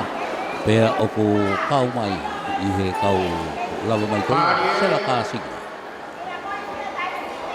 Awan ni kau faham awan boy kau kena kau Okai kau tauhi o piai kau matua tua okai mai whanau koe nau o si iai ana talo pena heni me aneuhu iai pea nau te pire tali whewhia i kātoanga ai hoa ilo ko whalalangi i o e hinga whuntao o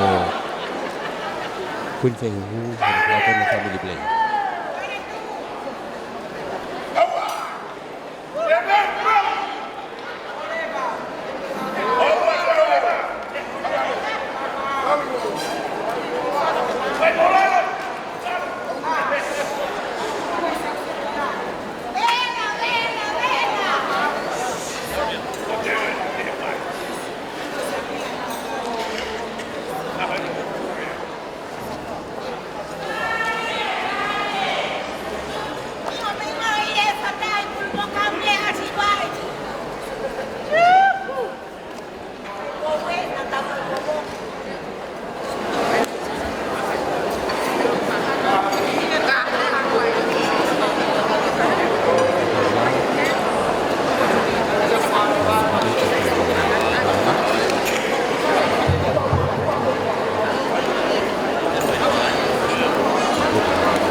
ki ni si.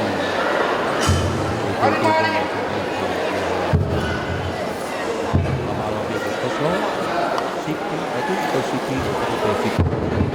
Itu kira-kira.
kau obi tu hendak kau lah tu.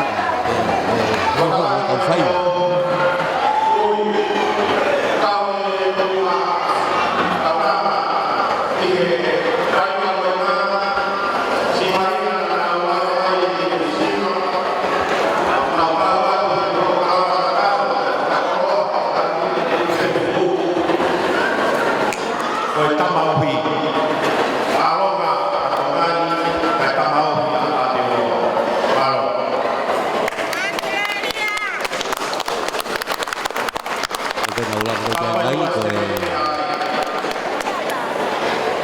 Kuvia tahu bagaimana kau tahu betul sih.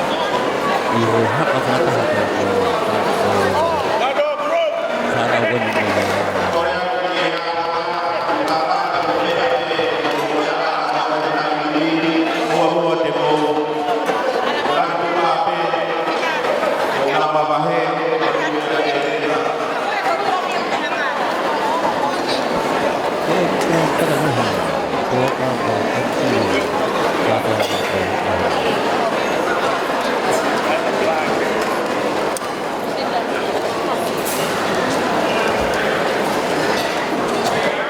Paula itu koslo, siapa Paula itu seperti dia kan?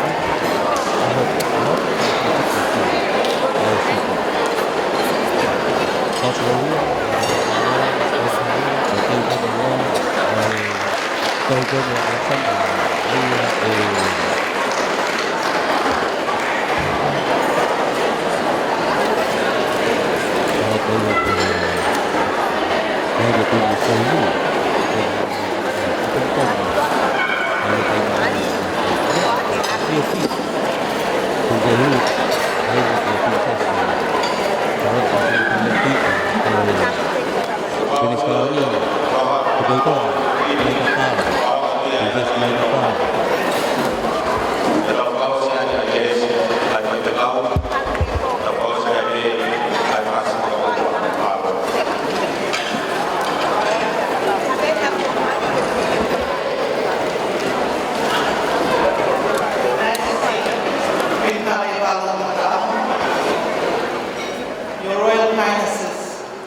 Crown Princess Naitakala,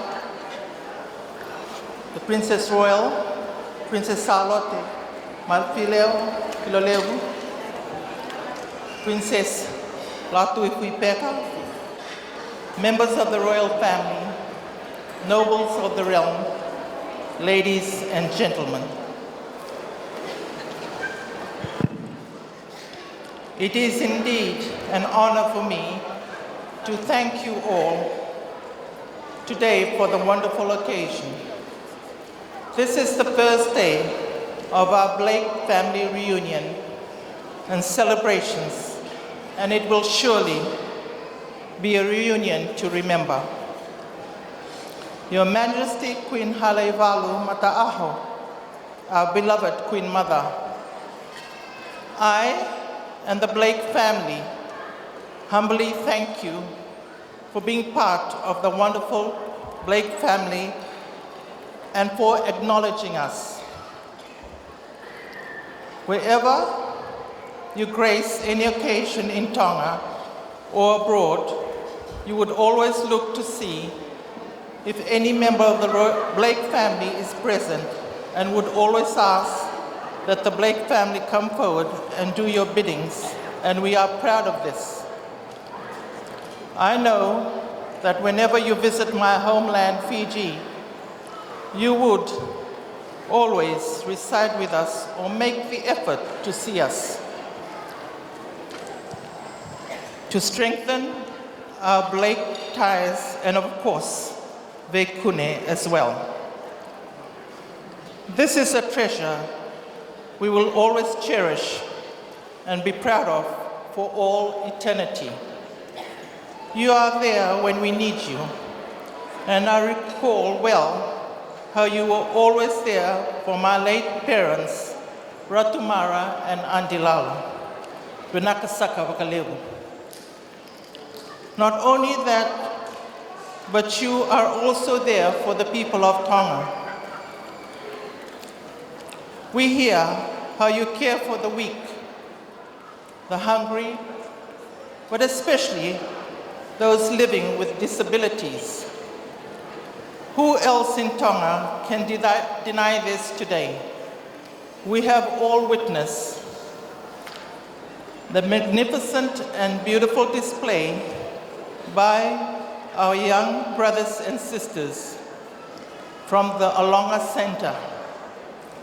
They have practiced this past few nights for today. And when we informed them last night that they could perform today, they were more than willing to do it in an instant's notice. They, like your Blake family, are always proud to be in your presence. Today, Your Majesty, we celebrate, and you have made this all possible by gracing us with your presence. From Her Royal Highness Princess Halaevalu and all the Blake family in Tonga and around the world,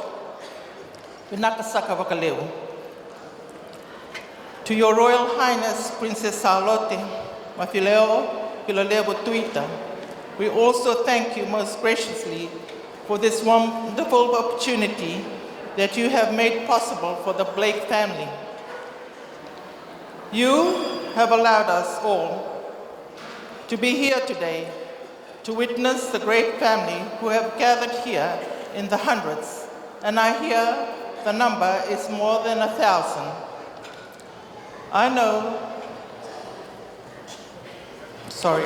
that there are thousands more of us out there around the world who cannot make it today, but their hearts are here with us.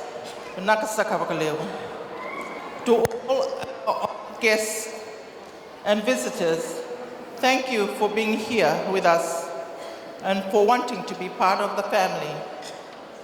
Finally, to my Blake family members, I would like to thank you all for putting your time, effort, skills, patience, emptying your wallets and purses, but especially your hearts to this occasion. It has been a wonderful and successful day, and I know that it would have not been possible without you all. The turnout today is tremendous, and it is a symbol of our great bond and love that we have for each other as members of this great Blake family. May God be with us during the rest of this celebration and in the years to come. Nakasakavakalevu of Latu.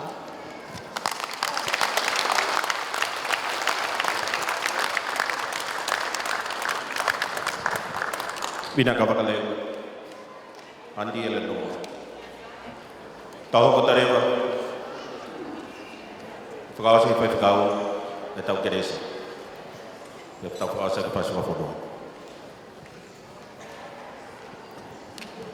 Ke taurotu, pea ko eklesia e ki ko sisu kawaisi, o whangahi ai o toa koe tautamai, mo e wheo i ono la maari maari ani. Mai tahine kuin whehuhu, whare hoa moe o who. Mo ki tau tolu ko tō te, i he ahoni, i awana ahiri, kai whai pēo tae mata. Amen. Alo, kada ki mō pēr hake, tau whai whanua.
se fodua ia le tatati vilai break ilo lahia.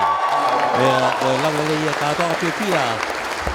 Ai family play falalagi hibong funtau o kuin fehu kuin Halaevalu mana abla ke liwake atu ai kuin fehu be foki ki taine princesi mo ki nau tol ko ia ko tama pinis klauni pe ki nau tol e fale ha mo ho fo ko lava le ia ka tong ko ani i tunga ngale Fama fola tu koslo sipi tanga pe fitu ki he kilo i he taimini koslo halahi foi loto kol matua. Ko ia ko i foki ko ngahi whanono mai popaki le tari mai i fama fola ko ia o ani fama ia te kau whaifaramia nei he kol whanatun Salote sonne loa tulfui. Fama alo ki a ki mwala mo he leke o tamahi. Ko Jos Lavaka, ko Adomanu, atau foki he tui ko nei malo pita tua fa.